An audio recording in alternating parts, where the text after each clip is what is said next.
राजस्थान की मिट्टियों के बारे में अध्ययन करेंगे कि राजस्थान के अंतर्गत जो मिट्टियां पाई जाती हैं वो कितने प्रकार की होती हैं। मिट्टी कहते किसे हैं,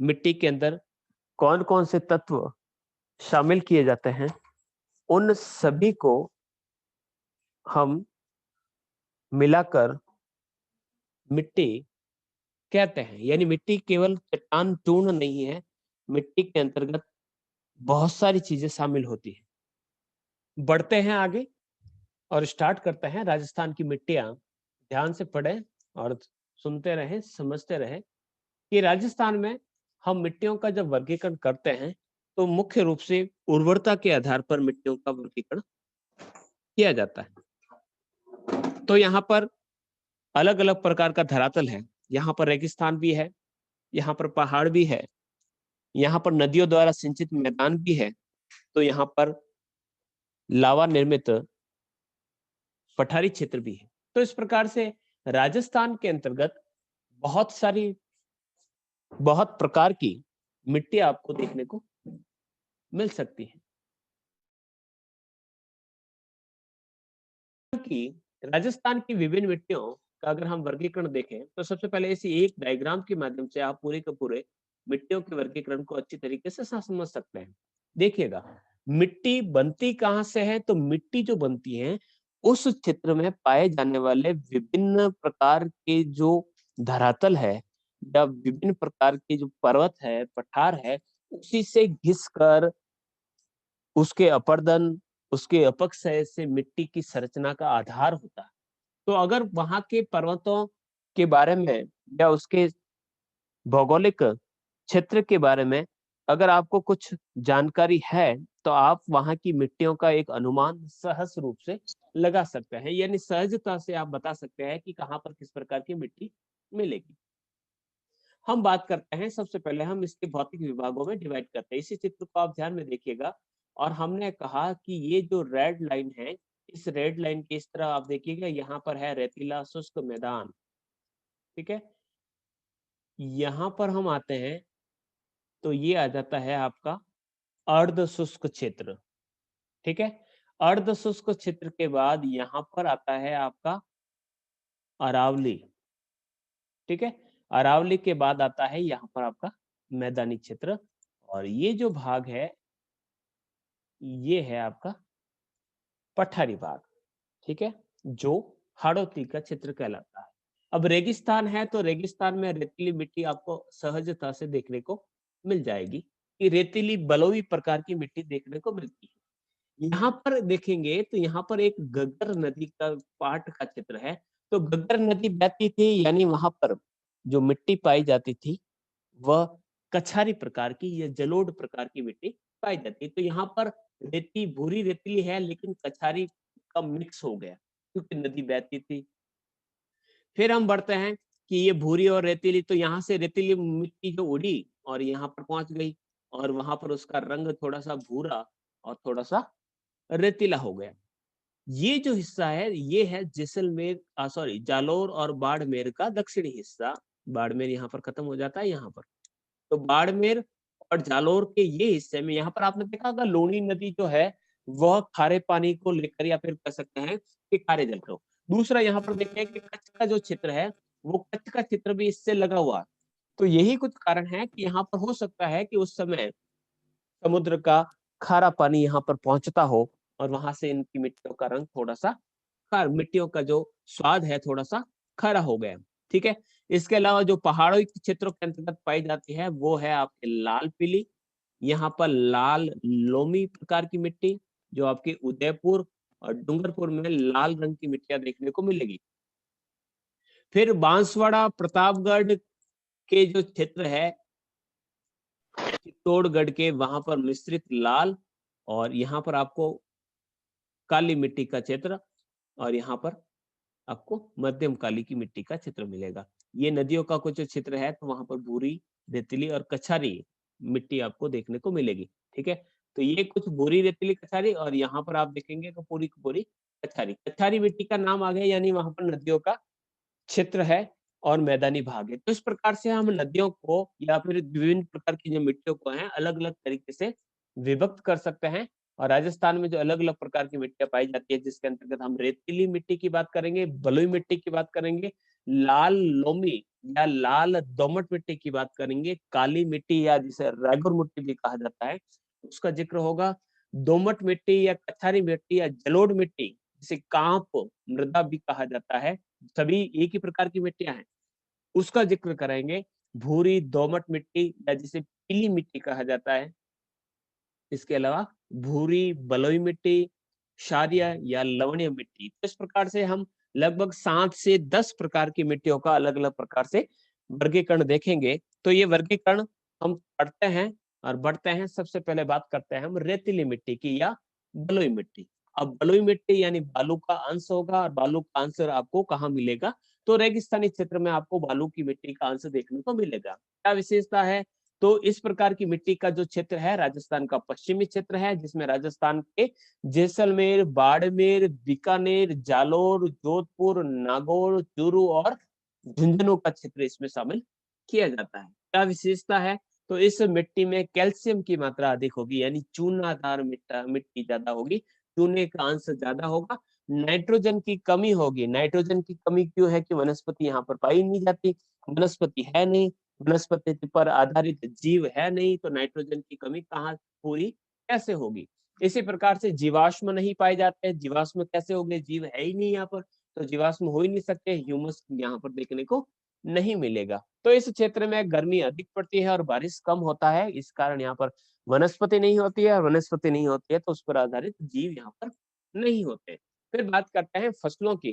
तो यहाँ पर मूंग, मोठ, बाजरा और ज्वार इस प्रकार की फसलें प्रमुख रूप से की जा सकती है। लेकिन जैसे-जैसे सिंचाई सुविधाओं का विकास हुआ है, वैसे-वैसे इन क्षेत्रों में कपास और गेहूँ जैसी भी फसलें यहाँ पर उगाई जाने का प्रयोग किया जाने लगा है।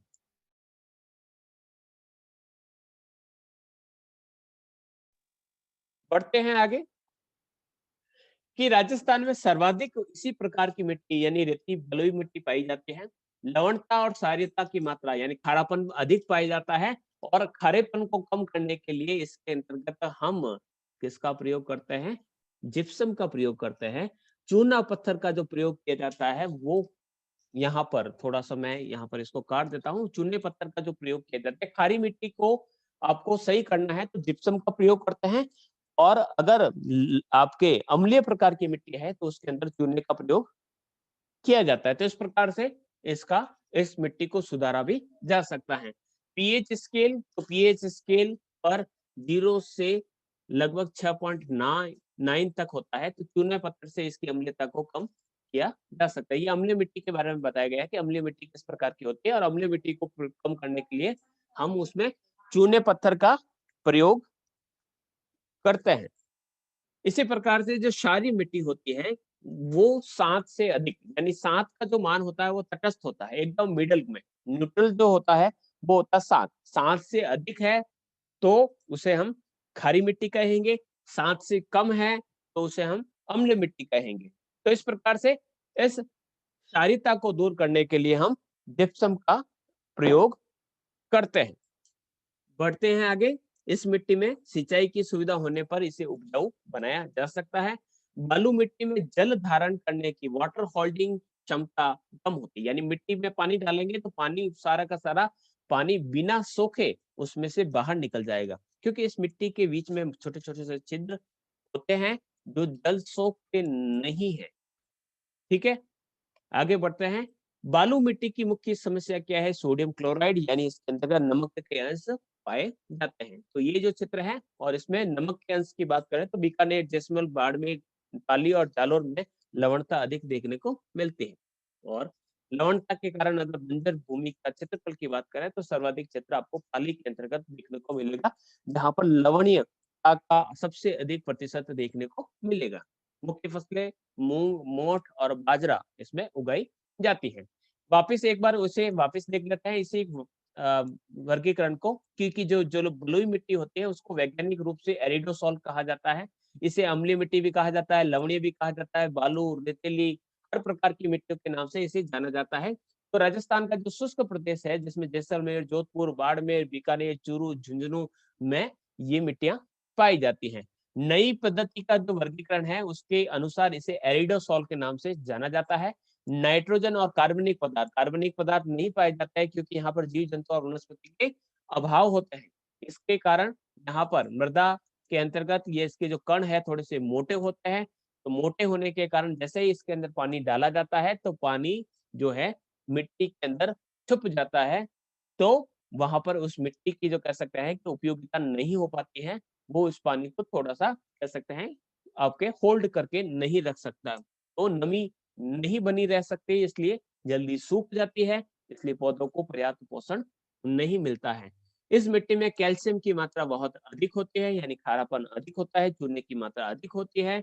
इसमें मूंग, मोट और बाजरा जैसी खरीफ की फसलें, अब खरीफ की फसलें भी याद रखिएगा कि खरीफ की फसलें, रबी की फसलें और जायद की फसलें क्या होती हैं, उसको हम फसलों के वाले संदर्भ में वापस पुनः से देखेंगे। ये मिट्टी जो है राजस्थान के क्षेत्रफल पर लगभग 12 जिलों के अंतर्गत ये मिट्टी देखने को मिलती है। तो रेगिस्तानी मिट्टी आपके इस प्रकार की होती है। नेक्स्ट बढ़ते हैं, लाल लोमी या लाल दोमट मिट्टी। तो लाल रंग की मिट्टी है, कहाँ पर मिलती है? तो ये जो मिट्टी है, जिसे लाल दोमट मिट्टी कहते हैं, तो राजस्थान के दक्षिणी जिलों के अंतर्गत आपके उदयपुर, चित्तौड़गढ़, बांसवाड़ा, प्रतापगढ़ और डूंगरपुर में इस प्रकार की मृदा देखने को मिलती है। विशेषता देखें तो इसमें आयरन यानी लौह तत्व की अधिकता होती है, यही कारण है कि इसका रंग लाल होता है। इसमें नाइट्रोजन, फास्फोरस, कैल्शियम जैसे लवणों की कमी होती है और लेकिन नमी धारण करने की क्षमता अधिक है, यानी अगर पानी से भीग गई तो काफी दिनों तक इसके अंतर्गत नमी देखने को मिल सकती है। बाकी रेतीली मिट्टी में आपको इस प्रकार की नमी देखने को नहीं मिलती है। फिर बात करते हैं कि इस फसल में कौन-कौन सी फसलें उगाई जा सकती है, तो इसके अंतर्गत गन्ना, मक्का, चावल जैसी फसलें उगाई जा सकती है, क्योंकि इन फसलों को नमी की आवश्यकता अधिक होती है और जैसी फसल वैसी मिट्टी या जैसी मिट्टी वैसी फसल वहां पर उगाई जाती है। इसे अन्य रूप में लाल लोमी या चिकनी या दोमट मिट्टी के नाम से भी जाना जाता है। जहां इग्निस रॉक होती है, यानी आग्नेय प्रकार की जो चट्टानें होती हैं और आग्नेय चट्टानें किससे बनती है? लोहे से बनती है। लोहा कहाँ से आया? लावा से। तो लावा वाली जो मिट्टियां होती हैं, वो इस प्रकार की मिट्टियां देखने को मिलती हैं। तो राजस्थान का जो दक्षिणी भाग है, जो विंध्यन कगार का जो क्षेत्र है या हाड़ौती या मालवा का पठार का जो क्षेत्र है, वहां पर इस प्रकार की मिट्टी देखने को मिलती है। चित्तौड़गढ़ में सर्वाधिक मात्रा में इस प्रकार की मिट्टी मिलती है, लेकिन इसके अलावा डूंगरपुर, बांसवाड़ा, उदयपुर, भीलवाड़ा के कुछ भागों में इस प्रकार की मिट्टियां देखने को मिलती है। रंग लौह ऑक्साइड के कारण लाल होता है। फास्फोरस, नाइट्रोजन, ह्यूमस, नमी और जैविक अंश की इसके अंदर भी कमी पाई जाती है, क्योंकि जो इग्निस रॉक होती है उसके अंदर जीवांश की मात्रा पाई जाती नहीं होती है, क्योंकि जीवांश जो होते हैं इस प्रकार की लावा के नीचे दबकर नष्ट हो जाता है, उसके अंश नहीं पाए जाते हैं। इस मिट्टी में मक्का, मूंगफली, चावल, दालें और अफीम की खेती की जाती है। अफीम सर्वाधिक कहाँ होता है? अफीम सर्वाधिक चित्तौड़गढ़ के अंतर्गत होता है। तो इस प्रकार से ये है आपकी लाल और लाल दोमट मिट्टी। आगे बढ़ते हैं, इसी को एक बार पुनः देखते हैं। इस प्रकार की मिट्टी का निर्माण कायंत्रित चट्टानों और जो आपकी इग्निस जो रॉक है, यानी जो आपकी कायंत्रित हो चुकी है, पहले इग्निस थी, तो उसके अपक्षय के कारण होता है। मिट्टी का रंग लाल होता है, कण काफी बारीक होते हैं। उदयपुर, चित्तौड़, डूंगरपुर, बांसवाड़ा में पाई जाती है। फास्फोरस, नाइट्रोजन, कैल्शियम, कार्बनिक पदार्थों की मात्रा कम होती है। लो ऑक्साइड की मात्रा अधिक होने के कारण इसका रंग लाल होता है, लेकिन इसके अंदर पोटास और लौह तत्व की अधिकता होती है और यही कारण है कि इस प्रकार की लाल मिट्टी के अंदर मक्का का उत्पादन अधिक होता है। तो ये जितने भी जिले आपने उदयपुर, चित्तौड़, डूंगरपुर और बांसवाड़ा देखे हैं, उसमें आपको मक्के की खेती बहुत ज्यादा देखने को मिलेगी। इसके अलावा अफीम की खेती, चावल की खेती आपको इस क्षेत्रों में देखने को मिलेगी कि वाटर होल्डिंग कैपेसिटी इसकी अच्छी होती है। नेक्स्ट बढ़ते हैं, तीसरी जो प्रकार की जो मिट्टी है वो है काली मिट्टी, जिसे रेगुर मिट्टी के नाम से भी जाना जाता है। तो इस प्रकार की जो मिट्टी है वो दक्षिणी पूर्वी राजस्थान के अंतर्गत कोटा, बारा, बूंदी और झालावाड़ के अंतर्गत इस प्रकार की मिट्टी देखने को मिलती है। इस मिट्टी के जो कण होते हैं वो काफी बारीक होते हैं, चिकनाई वाले होते हैं तथा नमी धारण करने की अद्भुत क्षमता इसके अंतर्गत पाई जाती है। वाटर होल्डिंग कैपेसिटी काफी अधिक होती है। फास्फोरस, नाइट्रोजन और जैविक पदार्थों की कमी इस प्रकार की मिट्टी में भी पाई जाती है। प्रमुख फसलों की बात करें तो यहाँ पर गन्ना, कपास और मूंगफली जैसी फसलें यहाँ पर की जाती है। वैसे काली मिट्टी का अगर उदाहरण काली या जलोढ़ मिट्टी की बात करें तो यहाँ पर हर प्रकार की फसलें की जा सकती हैं। लेकिन कपास की जो फसल है काफी महत्वपूर्ण तरीके से की जाती है, इसलिए इसे कपासी काली मृदा भी कहा जाता है। काली मिट्टी का जो निर्माण है बेसाल्ट जो चट्टान है उसके टूटने के कारण होता है। बेसाल्ट और ग्रेनाइट 2 प्रकार की इग्निस रॉक होती है। तो बेसाल्ट जो चट्टानें होती हैं जो रवेदार काफी छोटे-छोटे रवे होते हैं उसके टूटने से इसका निर्माण होता है। तो ज्वालामुखी उद्गार के समय जो लावा जमता है वो बेसाल्ट टूटेगा और काली मिट्टी बनेगा। तो इस प्रकार से इग्निस रॉक या आग्नेय चट्टान से इसका निर्माण होता है। जल धारण करने की क्षमता अधिक होती है। मिट्टी का रंग लौह ऑक्साइड के कारण थोड़ा-सा काला और लाल देखने को मिलता है। काली मिट्टी मालवा का जो पठार है वहाँ पर देखने को मिलती है। कपास, सोयाबीन, मेथी, पीली मेथी ये सरसों इसके अंतर्गत अधिक होता है।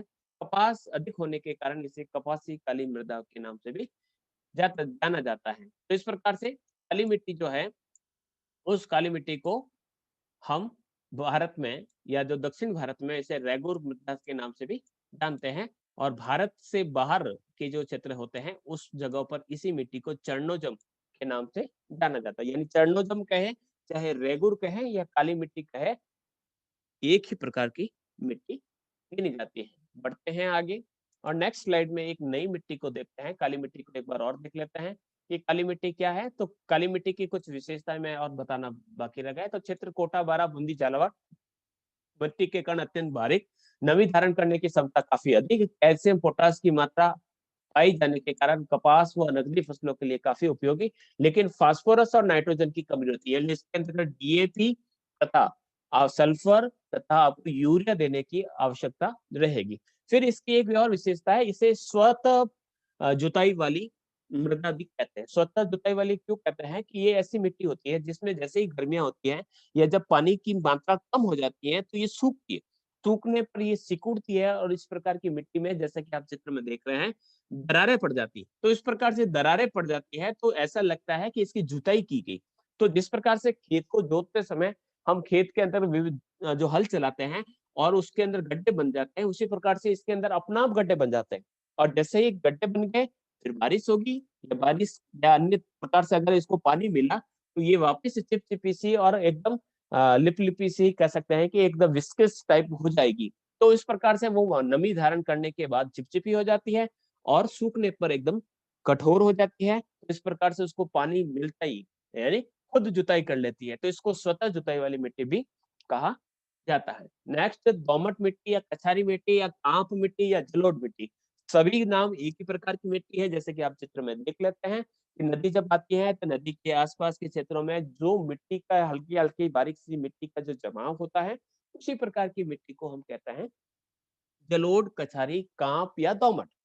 इस प्रकार की जो मिट्टी है राजस्थान के अंतर्गत भरतपुर, धौलपुर, करौली, गंगानगर, हनुमानगढ़, अलवर, जयपुर, टोंक, कोटा, बूंदी और सवाई माधोपुर में मिलती है। ये सभी जिलों को आप देखें तो आप पाएंगे कि सभी जिलों में कोई न कोई नदियां बहती है। जैसे कि हम गंगानगर हनुमानगढ़ की बात करें तो यहाँ पर गंगा नदी बहती है।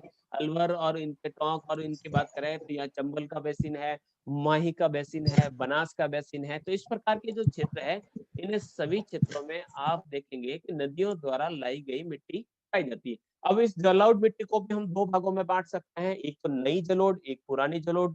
जो नई जलोढ़ होगी, ठीक है? नई जलोढ़ होगी उसे हम खादर कहेंगे और जो पुरानी जलोढ़ होगी उसे हम बांगड़ कहेंगे। बांगड़ में नदी का पानी नहीं पहुँच पाता है। खादर में हर हर बार, हर साल नई मिट्टी बिछा दी जाती है। तो इसको 2 अलग-अलग भागों में हम इस प्रकार से डिवाइड कर सकते हैं। क्या विशेषता है? तो सर्वाधिक उपजाऊ मानी जाती है, नाइट्रोजन की मात्रा अधिक होती है, लेकिन कैल्शियम की मात्रा इसमें कम पाई जाती है। रबी और खरीफ दोनों के लिए ये लाभदायक मानी जाती है। इसी कारण इसके अंदर सरसों, गेहूँ, चावल, मक्का, कपास हर प्रकार की फसल इसके अंतर्गत तंबाकू वगैरह सारी बोई जा सकती है। तो नदियों द्वारा इसका निर्माण होता है और विश्व की सर्वाधिक उपजाऊ मिट्टियों के अंतर्गत इसका जिक्र किया जाता है। नेक्स्ट इसी को वापस पढ़ता है कि ये मिट्टियां नदियों द्वारा अपने साथ बहाकर लाई जाती है। धौलपुर, जयपुर, अलवर, भरतपुर, कोटा, टोंक, सवाई माधोपुर जिलों में ये पाई जाती है। फास्फोरस या फास्फेट, कैल्शियम तत्वों की कमी होती है, लेकिन नाइट्रोजन अच्छी मात्रा में पाया जाता है। जल धारण की क्षमता अधिक होती है, इस कारण ये काफी उपजाऊ होती है। गेहूं, कपास, चावल, तंबाकू इसमें उपजाया जा सकता है। तो ये विशेषता है इसके अंतर्गत। कछारी, कांप, जलोढ़, दोमट मिट्टी के अंतर्गत पाई जाती है। सभी मिट्टियों के नाम एक ही है। बढ़ते हैं आगे, भूरी, दोमट या लाल पीली मिट्टी। तो पीले रंग की मृदा, ठीक है, तो ये मिट्टी कहाँ पाई जाती है? तो मध्य पूर्वी राजस्थान में सवाई माधोपुर, जयपुर, टोंक, भीलवाड़ा और अजमेर जिलों के अंतर्गत ये मिट्टियां देखने को मिलती हैं।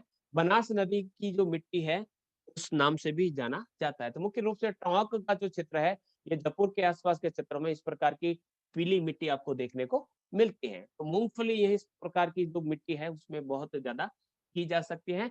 इसे 2 भागों में बाँटा जा सकता है। भूरी को, एक तो भूरी धूसर जो आपके रेगिस्तानी में है, एक भूरी दोमट मिट्टी जो दूसरे प्रकार की। तो अरावली का जो पश्चिमी भाग है, जो रेगिस्तान वाला जो क्षेत्र है, तो वहाँ पर तो पाई जाती है भूरी रेतीली, जो लूणी बेसिन में पाई जाती है नदी न लूणी बेसिन में जो मिट्टियाँ पाई जाती है, उसे तो कहा जाता है भूरी रेतीली। और जो पूर्व में है, अरावली का जो पूर्व हिस्सा है, जिसमें आपके बनास नदी का बेसिन है, तो वहाँ पर भूरी दोमट मिट्टी पाई जाती है, जो भीलवाड़ा, अजमेर, टोंक, जयपुर के दक्षिणी भागों में पाया जाता है। इस मिट्टी में जैविक अंश पाया जाता है क्योंकि बनास नदियों के द्वारा पहाड़ी मिट्टी को बहाकर मैदानों के अंदर बिछा दिया जाता है। इसके अंदर ज्वार और दालें अधिक मात्रा में उपजाई जाती है। फिर बात करते हैं भूरी बलुई मिट्टी। तो ये मिट्टी राजस्थान के अर्ध शुष्क क्षेत्रों में मिलती है। पाली, नागौर, जोधपुर, शेखावटी के क्षेत्रों में ये पाई जाती है। तो ये हमारा जो क्षेत्र है जिसके अंदर बाड़मेर में सिवाना, समदड़ी, पचपदरा, पाली, डेगाना, परबतसर, ये जो नागौर के हिस्से हैं, सीकर जिले में के लूणी बेसिन में आपको सीकर जिलों में और तथा लूनी नदी के बेसिन में ये मिट्टी देखने को मिलती है। इसे मरुस्थलीय मिट्टी भी कहा जाता है। ये मूंग, मोठ की फसल के लिए उपयोगी है। फास्फोरस की मात्रा अधिक होती है। भूरी धूसर मिट्टी या रेगिस्तानी मिट्टी भी इसे कहा जाता है। इसके अंतर्गत तिल, सरसों, जीरा की खेती की जाती है। फास्फोरस, नाइट्रोजन, पोटेशियम की कमी पाई जाती है। नेक्स्ट, सारी मिट्टी या जिसे लवणीय या खारी मिट्टी कहा जाता है। तो ये 33 सागर के अवशेष वाले चित्र जहां पर है, वहां पर ये मिट्टी पाई जाती हैं। जालोर, बाड़मेर का क्षेत्र इसमें शामिल किया जाता है। इसके अलावा जो लवणीय जिले हैं जिसमें आप कह सकते हैं कि पचपदरा, डीडवाना, सांबर, उसके आसपास के क्षेत्रों में भी ये देखने को मिलते हैं। तो लवणीय क्षारीय तत्वों की अधिकता होती है, तो अनुपजाऊ प्रकार की मिट्टी ये मानी जाती है। फिर है राजस्थान की मिट्टियों का एक वैज्ञानिक वर्गीकरण जिसके अंतर्गत इसको एरिडोसॉल एरिडोसॉल यानी जो शुष्क मिट्टियां जो है, रेतीली मिट्टियां हैं, उसे कहा जाता है एरिडोसॉल। तो एरिडोसॉल जो मिट्टियां हैं वो शुष्क क्षेत्रों के अंतर्गत पाई जाती हैं। यानी जो शुष्क क्षेत्र है जिसमें आपके राजस्थान के बांगड़ क्षेत्र हैं, चूरू, सीकर, झुंझुनू, नागौर, जोधपुर, पाली, जालौर के क्षेत्रों में ये आपके राजस्थान का जो अर्ध शुष्क क्षेत्र है वहां पर ये देखने को मिलती है। यहाँ पर आपके एक एंटीसॉल दे रखा है, ये रहा एंटीसॉल, ठीक है। तो एंटीसॉल है, तो राजस्थान के लगभग लगभग हर क्षेत्र में आपको एंटीसॉल प्रकार की मिट्टी देखने को मिलती है। तो एरिडोसॉल स्क्रीनशॉट ले लीजिएगा। एल्फीसॉल जो है वो पाई जाती है आपकी जयपुर, दौसा, अलवर, भरतपुर, टोंक, भीलवाड़ा, चित्तौड़गढ़, बांसवाड़ा, डूंगरपुर, बूंदी, कोटा, राजसमंद। ये लगभग लगभग कह सकते हैं कि ज्यादातर जिलों में एल्फीसॉल पाई जाती है। तो अधिकांश जो क्षेत्र हैं, जो पूर्वी प्रदेश है, पूर्वी जो मैदानी प्रदेश है, वहां पर एल्फीसॉल पाई जाती है। एंटीसॉल की बात करें तो पश्चिमी राजस्थान के लगभग लगभग सभी जिलों में एंटीसॉल पाई जाती है। सबसे ज्यादा कह सकते हैं प्रतिनिधित्व है एरिडोसॉल, मुख्यतः आपके मरुस्थलीय क्षेत्रों में पाई जाती है। इंसेप्टिसॉल जो है वो अर्ध शुष्क से लेकर अर्ध जलवायु लगभग लगभग आपके सभी क्षेत्रों में पाई जाती है, लेकिन शुष्क जलवायु में ये नहीं पाई जाती। जो बिल्कुल शुष्क है वहां पर ये नहीं देखने को मिलेंगे, लेकिन पाली, सिरोही, राजसमंद, उदयपुर, भीलवाड़ा, चित्तौड़ में इस प्रकार की जलोढ़ मिट्टियों को देखा जा सकता है। यानी अरावली का जो क्षेत्र है उस अरावली क्षेत्रों के आसपास के क्षेत्रों में ये देखने को आपको मिल सकती है। और लास्ट है वर्टिसोल। वर्टिसोल है आपके काली मिट्टी और ये झालावाड़, कोटा, बारां, बूंदी क्षेत्रों में देखने को मिल सकती है। तो इसमें आपके कह सकते हैं कि जो काली मिट्टी के आसपास का जो हाड़ौती क्षेत्र है वहां पर आपको वर्टिसोल्स देखने को मिल सकती है। तो इस प्रकार से राजस्थान के अंतर्गत विभिन्न प्रकार की मिट्टियां जो हैं इस प्रकार से पाई जाती हैं। तो राजस्थान की एक बार मैं मैप को चला देता हूँ, रुकिएगा। हाँ, तो अंतिम समय में हम देखते हैं, मैप को याद रखिएगा। देखिएगा ये जो क्षेत्र है ऊपर वाला, ठीक है, यहाँ पर जो पाई जाती है रेतीली है, लेकिन रेतीली के साथ क्या है, दोमट मिट्टी, रेतीली दोमट मिट्टी, ठीक है। दोमट क्यों है? क्योंकि हमने पता है कि यहाँ पर गंगा नदी बहती है, ठीक है। तो यहाँ पर तो है एक तो रेतीली और रेतीली के साथ ये है दोमट, ठीक है। और यहाँ पर ये जो क्षेत्र है, यहाँ पर पाई जाती है पूर्णतया रेतीली। थार का जो डेजर्ट है, वहाँ पर पूरी की पूरी आपको रेतीली मिट्टी ही देखने को मिलेगी। क्या विशेषता है, ये हम पढ़ चुके हैं। फिर हम यहाँ आते हैं जालौर और बाड़मेर का हिस्सा, यहाँ पर पाई जाती है लवणीय। यह है लवणीय, देखिए कच्छ का रण आस-पास में ही है, तो यहाँ पर आपको लवणीय मिट्टी देखने को मिलेगी इस क्षेत्र में, ठीक है। इसके बाद पूरा का पूरा जो क्षेत्र है, यहाँ से लगाकर आप यहाँ तक ले लीजिएगा, ठीक है। ये जो क्षेत्र है, यहाँ पर आपको मिलेगी भूरी मिट्टी, जो काली वाला जो क्षेत्र है या जहाँ पर यहाँ पर हम रहते हैं, तो यहाँ पर मिलेगा आपको भूरी मिट्टी, ठीक है। फिर बचता है आपका ये इलाका, ठीक है, ऊपर वाला, ठीक है। इस जगह पर आपको दोमट या कछारी मिट्टी, ये है दोमट, ठीक है। दोमट के बाद ये जो हिस्सा, इसके 2 टुकड़े हैं, यहाँ पर एक ये हिस्सा और एक ये हिस्सा, इन दोनों को अलग कर दें, ठीक है। और यहाँ से थोड़ा-सा अलग, ये याद रखिएगा, ठीक है। ये जो हिस्सा है, यहाँ पर तो पाई जाती है मध्यम काली, काली है लेकिन कम काली, ठीक है। तो ये है मध्यम काली जो मृदा है, वो आपको यहाँ देखने को मिलेगी, ठीक है। फिर हम आते हैं इस क्षेत्र पर, ये जो बचा है, इस क्षेत्र में पाई जाती है लाल लोमी। ये है लाल, डूंगरपुर और बांसवाड़ा का ये जो क्षेत्र है, लाल लोमी, ठीक है। और ये जो है, यहाँ पर आपको मिलेगी मिश्रित लाल और काली, यानी लाल और काली दोनों के बीच में ये जो हिस्सा है, वहां पर मिलेगा आपको मिश्रित लाल और काली। और पीछे बची लाल और पीली, पीली मृदा जो है, वो आपको देखने को मिलेगी यहाँ पर, ठीक है। तो ये वर्गीकरण है। तो सबसे पहले यहाँ पर आपको रेतीली दोमट मिलेगी, इस भाग में आपको रेतीली मिलेगी, यहाँ पर लवणीय मिलेगी, बीच में है पीली। पीली मृदा कहाँ मिलेगी? तो अरावली के ठीक जो आपका पूर्व का जो भाग है, वहां पर आपको पीली मिलेगी। थोड़ा सा ऊपर वाला जो उत्तर पूर्वी क्षेत्र है, उसको छोड़ दीजिएगा, वहां पर आपको दोमट मिट्टी मिलेगी, क्योंकि वहां पर आपको बनास नदी का जो क्षेत्र है, वहां पर आपको थोड़ी सी आपको दोमट मिट्टी देखने को मिलेगी, ठीक है। उसके नीचे पीली है, पीली के नीचे लाल है, और जो पठारी क्षेत्र है, वहाँ पर मध्य काली, और जो बीच का लाल और काली के बीच का छोटा-सा ये जो टुकड़ा है, वहाँ पर मिलेगी आपको मिश्रित लाल और काली मृदा, ठीक है। इसी को मैं क्लियर करता हूँ और वापस हम बढ़ते हैं, इसी मैप को बना देते हैं, और जो वैज्ञानिक जो वर्गीकरण है, उसको भी मैं यहाँ पर आपको समझा देता हूँ कि जो वैज्ञानिक वर्गीकरण है, उसके अंतर्गत राजस्थान की मिट्टियाँ जो है, वो किस प्रकार से पाई जाती हैं। तो राजस्थान की मिट्टियों को अगर हम बाँटे अ, वैज्ञानिक वर्गीकरण, तो ये एकदम आसान है, ठीक है। हमने क्या लिया है, पश्चिमी रेगिस्तान को, थार को, डेजर्ट को ले लिया, तो यहाँ पर मिलती है आपके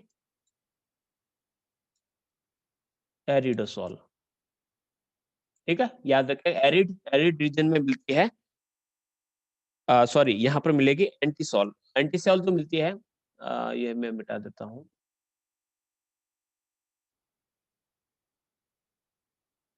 यहाँ पर है एंटीसॉल, ये पूरे का पूरा जो क्षेत्र है, वहाँ पर एंटीसॉल। ये जो भाग है, यहाँ पर मिलेगा आपको एंटीसॉल, तो दोनों में मिलती है, यानी इसमें भी मिलेगी, इसमें भी मिलेगी। यहाँ पर आपको एरिडोसॉल, ठीक है। ये जो कोना है, ये कोना और ये कोना, ठीक है, इन दोनों में आपको मिलेगी वर्टिसॉल, यानी जो काली मिट्टी है, जो ये जो हिस्सा है ऊपर वाला, और ये यहाँ से थोड़ा सा कट होता है, ये यहाँ पर मिलेगा आपको एल्फिसॉल, ठीक है। और पीछे जो बचा है ये भाग, वहां पर मिलेगी इंसेप्टी, आई एंड सेप्टिसॉल। ये आपको, मैं आपको पिक्चर और ये नोट्स में प्रोवाइड करवा दूंगा, तो आप इसको देख लीजिएगा। तो इस प्रकार से राजस्थान की मिट्टियों को एक बार मैं पुनः वापस स्पीड से बोल देता हूँ कि राजस्थान के अलग अलग भागों में अलग अलग प्रकार की मिट्टियां पाई जाती हैं। तो राजस्थान के अंतर्गत तो राजस्थान के अंतर्गत बहुत सारी मिट्टियाँ पाई जाती हैं, तो राजस्थान की मिट्टियों को या किसी प्रकार की मिट्टियों को प्रभावित करने वाले कारक कौन-कौन से हैं? तो बात करें तो जलवायु प्रभावित करता है मिट्टियों को, जैवमंडल जो है, मिट्टियों को प्रभावित करता है, तो इसी प्रकार से जो वनस्पति है, वो प्रभावित करती है मिट्टियों को। इसके अलावा जो ऊँचावच है, वहाँ पर कौन-सा पर्वत, पठार, मैदान है, वो प्रभावित करता है। टाइम जो है, वो प्रभावित करता है और पैरेंटल रॉक, किस रॉक पर चट्टान बनी है, वो उसको प्रभावित करती है। तो राजस्थान की मिट्टियों को उपजाऊपन, रंग और गठन के आधार पर हम कई भागों में बाँटते हैं, लगभग 10। तो पहले सबसे पहले हम मरुस्थलीय मिट्टियों को पढ़ते हैं, लवणीय पदार्थों की मात्रा होती है, जल धारण करने की क्षमता अधिक होती है। ठीक है? कणों का आकार मोटा होता है, उसके बाद लाल पीली मिट्टी, तो लाल पीली मिट्टी के अंतर्गत आपके चूना और नाइट्रोजन की कमी पाई जाती है। लो ऑक्साइड के कारण रंग लाल होता है, मूँगफली और कपास की खेती की जाती है। लाल लोमी मृदा जो आपको डूंगरपुर, उदयपुर के राजसमंद के क्षेत्रों में देखने को मिलेगी, तो लौह तत्व की उपस्थिति होती है, इस कारण इसका रंग लाल होता है। मक्का, चावल, गन्ने की फसल उपजाई जा सकती है। फास्फोरस, ह्यूमस और नाइट्रोजन की इसमें भी कमी पाई जाती है। इसी प्रकार से मिश्रित लाल व काली मिट्टी की जब हम बात करें तो ये मिट्टी आपको बांसवाड़ा, पूर्वी उदयपुर, डूंगरपुर, बांसवाड़ा, भीलवाड़ा क्षेत्रों में देखने को मिलेगी। अब लाल और काली मिश्रित है तो इसके अंतर्गत मिट्टी में चीका जो क्ले जो होती है उसकी मात्रा अधिकता पाई जाती है। उपजाऊ मिट्टी है, कपास, गन्ना और मक्के की खेती की जा सकती है, फास्फोरस की कमी है और पोटाश जो है अधिक पाया जाता है। फिर बात करें काली मिट्टी, तो स्वतः जुताई की मिट्टी है, आसानी से कह सकते हैं अपने आप जुत जाती है, अपने आप पिघल भी जाती है या चिपचिपी हो जाती है। तो काली मिट्टी में जल धारण करने की क्षमता अधिक होती है, कैल्शियम और पोटाश अधिक पाया जाता है, नाइट्रोजन की कमी इसमें भी पाई जाती है। इसके अंतर्गत कपास, गन्ना, धनिया, चावल, सोयाबीन उपजाई जा सकता है। फिर हम बात करते हैं कछारी या दोमट मिट्टी, तो कछारी और दोमट मिट्टी की क्या विशेषता है? तो ये हल्के भूरे रंग की होती है, इसके गठन में दोमट प्रकार की भी कह सकते हैं, इसके अंदर गेहूँ, सरसों, कपास, तंबाकू उगाया जा सकता है। चूना, फास्फोरस और पोटाश लौह अंश अधिक मात्रा में पाया जाता है, लेकिन नाइट्रोजन की कमी काली मिट्टी के अंतर्गत पाई जाती है। भूरी मिट्टी कहाँ पर पाई जाती है? तो बनास नदी का जो क्षेत्र है, वहाँ पर भूरी मिट्टी पाई जाती है। धूसर मरुस्थलीय मिट्टी कहाँ पर पाई जाती है? तो अरावली के पश्चिम का जो बांगड़ प्रदेश है, जिसमें पाली, नागौर जो है या लूनी नदी का बेसिन है, वहाँ पर पाई जाती है। रंग पीला और भूरा होता है, उर्वरा शक्ति इसकी कम होती है। लवणीय मिट्टी कहाँ पाई जाती है? तो बाड़मेर और जालोर में पाई जाती है। लवणीय तत्वों की अधिकता होती है, अनुपजाऊ प्रकार की होती है। फिर आती है लास्ट जो है पर्वतीय मिट्टी, तो पर्वतीय मिट्टी कहाँ पर पाई जाती है? तो पहाड़ी क्षेत्रों में आपके यानी अरावली के क्षेत्रों में जो कह सकते हैं पाली, सिरोही, उदयपुर, अजमेर, राजसमंद, अलवर, तो अरावली का जो पर्वतीय क्षेत्र है, वहाँ पर इस प्रकार की मिट्टी पाई जाती है। फिर अमेरिकी जो कृषि विभाग के अनुसार जो वर्गीकरण किया गया है, उसके अंतर्गत आपने देखा कि एंटीसॉल क्या होती है? ऐसा वर्ग है, जहाँ पर भिन्न-भिन्न प्रकार की जो जलवायु में स्थित जो मृदाएँ होती है, उसको शामिल किया जाता है। राजस्थान के लगभग सभी जिलों में आपको एंटीसॉल देखने को मिलेगा, लेकिन पश्चिमी मरुस्थलीय प्रदेश में आपको इस प्रकार की मिट्टी ज़्यादा देखने को मिलती है। एरिडोसॉल जो खनिज मृदा है, शुष्क जलवायु में मिलती है, तो बांगड़ क्षेत्र, सीकर, झुंझुनू, नागौर, जोधपुर, पाली, जालौर में ये देखने को मिलेगी। इंसेप्टिसॉल तो जहाँ पर आर्द्र जलवायु होगी, वहाँ पर इस प्रकार की मिट्टी मिलेगी, लेकिन अर्धशुष्क क्षेत्रों में देखने को मिल सकती है। इसी प्रकार से हम बात करते हैं एल्फीसॉल, तो जयपुर दौसा का जो क्षेत्र है, वहाँ पर मिलेगी और वर्टिसॉल जो है, जो हाड़ौती क्षेत्र के अंतर्गत देखने को मिलेगी। तो इस प्रकार से ये जो मिट्टियों का जो चैप्टर है आपके कंप्लीट होता है। अटेंडेंस का फॉर्म फिल कर दीजिएगा। राजस्थान की मिट्टियाँ कंप्लीट होती हैं, पीडीएफ में आपको प्रोवाइड करवा दूँगा। धन्यवाद।